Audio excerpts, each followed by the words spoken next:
ఇప్పుడు బతకాలి కదా! బతకడానికి సినిమాలు. ఎందుకంటే మా పిన్ని ఉంది కాబట్టి ఆవిడ. అవును. సో, అలాగా రావాల్సొచ్చింది.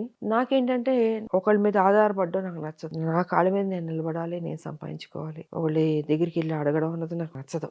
చిన్నప్పటి నుంచి ఫస్ట్ అట్లా నుంచి ఉండారేమో. ఉంది. మనం కష్టపడదాం, పని చేద్దాం, 4 డబ్బులు సంపాదిద్దాం. ఉన్న దాంట్లో హ్యాపీగా ఉందాం. నాకు తోచింది సాయం చేస్తా. సో, దీన్ని అలా కంటిన్యూ చేసుకుంటూ, నా లైఫ్‌ని మోల్డ్ చేసుకుంటూ, నా పెళ్లి నేనే చేసుకుంటూ, ఇద్దరు చనిపోయారు కదా చిన్న వయసులోనే. ఏ ఏజ్ లో చనిపోయారండి ఇద్దరును? 15లో నాన్నగారు పోయారు.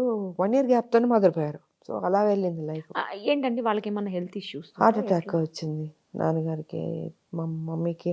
నాన్నగారు పోయిన తర్వాత ఈవిడ మంచం ఎక్కింది. ఆ బెంగతోటి. బెంగతోటి ఆవిడ వీక్ అయిపోయి. సో, ఇద్దరు చనిపోయినప్పుడు నేను లేను. ఇద్దరు చనిపోయినప్పుడు నేను అవుట్‌డోర్ షూటింగ్‌లో ఉన్నాను. సో, మళ్ళీ అక్కడి నుంచి వెనక్కొచ్చి బట్ ఒకటి దేవుడు అన్నీ నాకు బానే చేశాడమ్మా. అదొక్కటి తప్ప. మంచి హస్బెండ్‌ని ఇచ్చారు.